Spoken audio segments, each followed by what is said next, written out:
Friends, negative comment part 2. അപ്പോൾ ഇന്നത്തെ comment എന്ന് പറയുന്നത് എനിക്കിത് ആരാണെന്ന് പോലും ഐഡന്റിഫൈ ചെയ്യാൻ പറ്റാത്തൊരു വ്യക്തിയാണ്. ചേട്ടനാണോ, ചേച്ചിയാണോ, നൂറയാണോ, സാറയാണോ, ഷിഫയാണോ എന്ന് പോലും എനിക്ക് മനസ്സിലാകാത്തൊരു വ്യക്തിയാണ്. കാരണം ആദ്യം എനിക്ക് കമൻറ്റ് ഇട്ടപ്പോൾ ഒരു മരത്തിന്റെ ചുട്ടി നമുക്ക് പ്രൊഫൈൽ പിക്കപ്പ് ആണെങ്കിലും മാറ്റാം, അത് ഞാൻ പറയുന്നില്ല. ആദ്യം എനിക്ക് കമൻറ്റ് ഇട്ടപ്പോൾ പേര് നൂറാന്നായിരുന്നു. പിന്നീട് ആ കമന്റ് എടുത്ത് ഞാൻ നോക്കിയപ്പോൾ അത് സാറാന്നായി. ഇപ്പോൾ അത് ഷിഫാന്നാണ് ഞാൻ നോക്കിയപ്പോൾ വരെ. ഇനി അതിന്റെ പേര് മാറിയോ എന്നൊന്നും എനിക്ക് അറിയില്ല. എന്നാലും കമന്റ് നിങ്ങൾക്ക് എന്തായാലും സ്ക്രീനിൽ കാണാൻ പറ്റുമല്ലോ.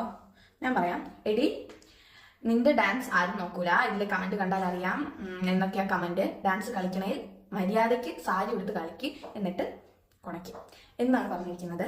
ഇത് വളരെ നല്ല വാക്കുകൾ ഉപയോഗിച്ചാണ് എനിക്ക് കമന്റ് ഇട്ടിരിക്കുന്നത്. അപ്പോഴത്തേക്കും എനിക്ക് പറയാനുള്ളതെന്ന് പറഞ്ഞാൽ, ഇങ്ങനെയൊക്കെ കമന്റ് ഇടുമ്പോൾ ചിലപ്പോൾ വിചാരിക്കും, ഓ ഞാൻ ഭയങ്കര മാസമാണ്, ഞാൻ സൂപ്പറാണ് എന്നൊക്കെ വിചാരിക്കും.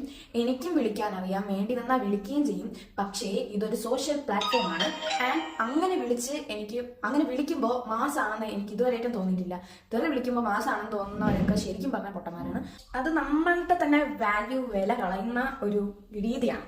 അപ്പോൾ ഈ കമന്റ് എന്ന് പറയുമ്പോൾ വളരെ എന്താ പറയാ, നീ മര്യാദയ്ക്ക് ഡാൻസ് സാരി കൊടുത്ത് കളിക്കാൻ പറയുമ്പോൾ ആ ചേച്ചി ഒന്ന് എടുത്ത് കാണിച്ചാ എന്തായാലും സാറാനുള്ള ഷിഫാന്നിലിട്ടെ ഏതെങ്കിലും പെണ്ണായിരിക്കും, ചിലപ്പോൾ ഏതെങ്കിലും ആണ് തുടങ്ങിയതായിരിക്കാം, നമുക്ക് പറയാൻ പറ്റത്തില്ല. ആരായാലും ഇപ്പൊ പേര് വെച്ചിട്ട് ഞാൻ ചേച്ചിന്ന് വിളിക്കാം. എനിക്ക് എന്തായാലും ഇങ്ങനത്തെ വാക്കുകളൊന്നും വിളിച്ച് സംസാരിക്കാൻ ഇഷ്ടമല്ല, അറിഞ്ഞൂടാന്നല്ല, ഇഷ്ടമല്ല.